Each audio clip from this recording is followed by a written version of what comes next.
ब्रजभूषण के भी संस्कार उसी टाइप के हैं, इसी टाइप के भी उस नेत्री के भी संस्कार हैं। और आपने देखा भी होगा कि तमाम जगह, अभी इंदौर का भी एक वीडियो वायरल हुआ है जिसमें आरएसएस के एक नेताजी का एक होटल था और होटल में देह व्यापार की काफी जो है घटनाएं देखी गई और आपत्तिजनक स्थिति में नेताजी भी पाए गए और कई युवक युवतियां वहां से पकड़े गए। इसी तरह की एक घटना यहाँ उत्तर प्रदेश में भी देखने में आई है। पैसिफिक मॉल की घटना है, आनंद विहार के पास होता है, तो उसमें भी स्पा सेंटर के आड़ में देह व्यापार का धंधा हो रहा था और उसमें भी पीछे से आरएसएस के लोगों के तार जुड़े हुए मिले। तो बीजेपी और आरएसएस का ये आचरण है, इनकी जो करनी है और कथनी है उसमें बहुत फर्क है। इनके सारे के सारे नेता इसी टाइप के हैं। और उत्तराखंड में तो एक बीजेपी के कार्यालय में जो नालियां थी वो कॉन्डम के पैकेट से भरी हुई मिली, नाली जाम मिली। तो आप अंदाजा लगा लीजिए ये कितनी संस्कारी पार्टी है और इनके आचरण किस तरह के हैं, इनका जो कार्यशैली है वो किस तरह की है और ये बहन बेटियों को किस नजर से देखते हैं।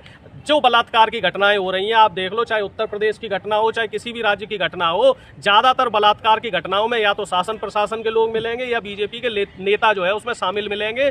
और जहां ये फंसते हुए नजर आते हैं तो वहां से ये फिर एजेंडे को बदलने का काम करते हैं। कहाँ अभी इतनी बड़ी रैली करी ब्रजभूषण ने, तमाम समर्थन मिला, मालाएं मिली, लोग फिर भी काफी सपोर्ट में। आप कह रहे हो कि गलत आदमी देखो साहब ऐसा है, इस देश में दो तरह के लोग हैं, दो विचारधारा को मानने वाले लोग हैं। एक लोग वो है जो गांधीवादी विचारधारा के हैं, सत्य अहिंसा प्यार और आपसी भाईचारे मानते हैं। और दूसरे लोग वो है जो गोडसे को मानने वाले लोग हैं, जो नफरत को मानने वाले लोग हैं, जो दुराचारी लोग हैं। तो ये कहना बिल्कुल भी गलत नहीं होगा कि इस देश में अगर 70% लोग गांधी जी को मानने वाले हैं तो 30-35% लोग गोडसे को भी मानने वाले हैं। और आपके जो बीजेपी के पूर्व मुख्यमंत्री हैं त्रिवेंद्र रावत जी, वो तो गोडसे की जय जयकार के नारे लगा रहे थे, वो तो गोडसे को देशभक्त बता रहे थे।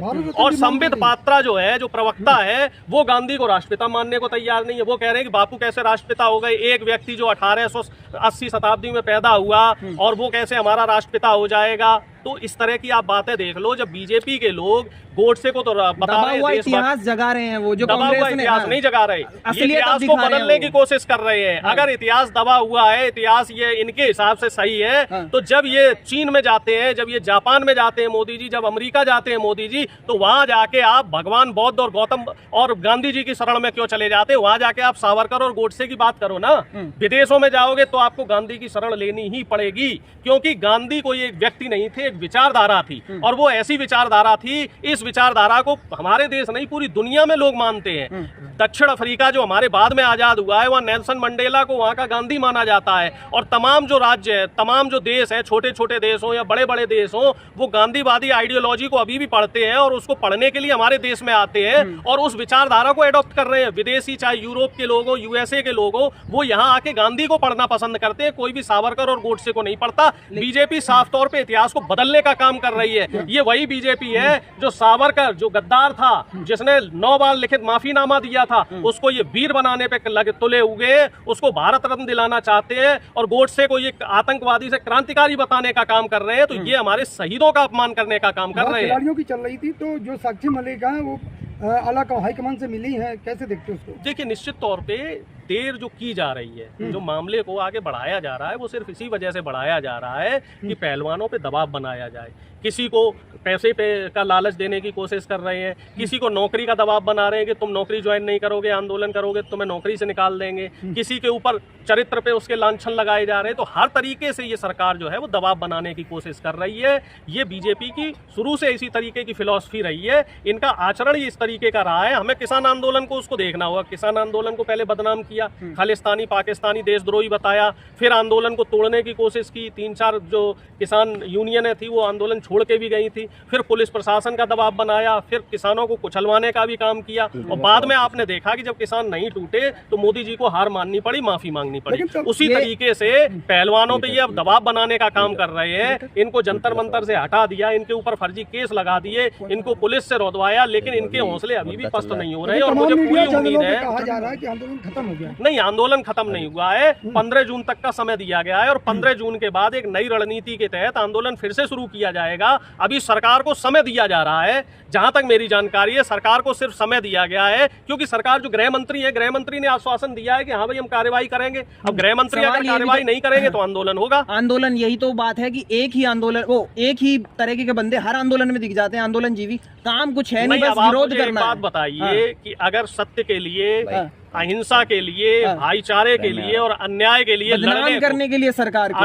अगर अन्याय के खिलाफ लड़ने के लिए क्या अलग अलग व्यक्तियों की जरूरत है? महात्मा गांधी ने देश को आजाद कराने के लिए 85 आंदोलनों में हिस्सा लिया, चाहे वो असहयोग आंदोलन हो, चाहे वो नमक यात्रा हो, चाहे वो डांडी मार्च हो, चाहे अंग्रेजों भारत छोड़ो आंदोलन हो। इस तरीके के 85 आंदोलन महात्मा गांधी जी ने जो है अटेंड किए। उसमें कई आंदोलन में वो अग्रणी भूमिका में रहे और कई आंदोलनों में वो सहयोगी भूमिका में रहे हैं। देखिए, जब सत्ता के खिलाफ, शासन के खिलाफ और प्रशासन के खिलाफ आवाज उठाई जाती है तो अगर आप उसका हिस्सा बन रहे हैं तो जाहिर सी बात है आप अन्याय के खिलाफ खड़े हैं, आप सरकार की गलत नीति के खिलाफ खड़े हैं। अब अगर उस पे सरकार आपको आंदोलनजीवी कह रही है, आपको देशद्रोही कह रही है, आपको आतंकवादी कह रही है, तो ये सरकार की जो है मनोदशा है कि वो सरकार की आइडियोलॉजी इसी तरीके की है कि आप विरोध करेंगे तो आप आतंकवादी हो गए, आप सत्ता से सवाल करेंगे तो आप देशद्रोही हो गए। और इस बात को लेकर तो सुप्रीम कोर्ट ने भी इनको फटकारा है कि भाई आप किस प्रजातंत्र की तरफ जा रहे हैं, किस लोकतंत्र की आप बात कर रहे हैं कि अगर आपसे कोई सवाल करता है, अगर आपसे कोई बात मांगता है तो आप उसको लठ दोगे, आप उसके खिलाफ राजद्रोह का केस लगा दोगे।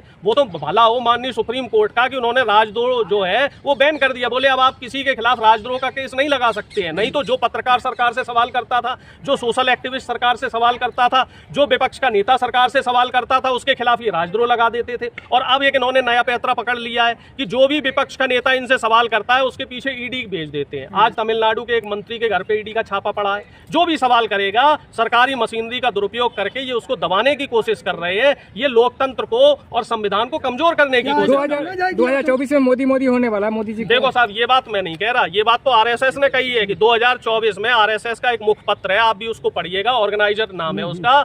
उसने खुद कहा है कि 2024 में मोदी मैजिक नहीं चलेगा, मोदी के नाम पे आप वो चुनाव नहीं जीत पाएंगे। 2024 में ना तो हिंदुत्व का मुद्दा चलेगा और आपको जो अन्य धर्म है, चाहे वो मुस्लिम धर्म हो, चाहे बौद्ध धर्म हो, चाहे सिख धर्म हो, इनका भी वोट लेना पड़ेगा।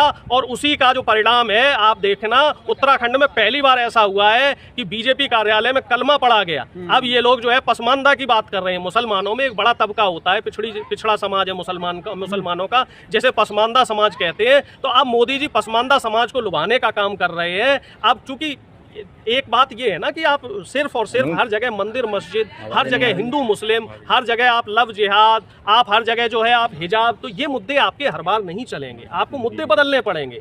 आप रोजगार पे बात नहीं करना चाहते, आप जो है बेरोजगारी पे बात नहीं करना चाहते, आप भ्रष्टाचार पे बात नहीं करना चाहते। जनता आपका रिपोर्ट कार्ड जानना चाह रही है। तो इस वजह से 2024 में अब मोदी मैजिक नहीं चलने वाला है। अब विपक्ष इनकी घेरेबंदी तैयार कर रहा है। 23 तारीख को एक मीटिंग होने वाली है और उस मीटिंग में विपक्षी एकता पे काम होगा और निश्चित तौर पे जो 2024 का चुनाव है इसमें हम लोग मिलजुल के जो है बीजेपी को सत्ता से बाहर निकालेंगे।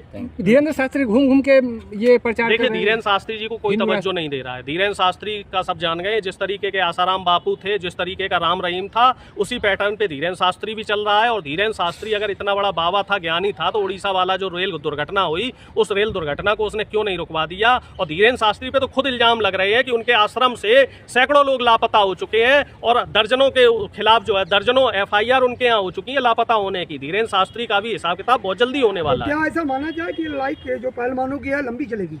देखो साहब, बीजेपी कोई छोटी लड़ाई तो लड़ने नहीं देती। हर लड़ाई को वो लंबा करते हैं क्योंकि इनको अपनी जो है, इनका जो अहंकार है वो जल्दी नहीं टूटता है। इनका अहंकार टूटने में समय लगता है।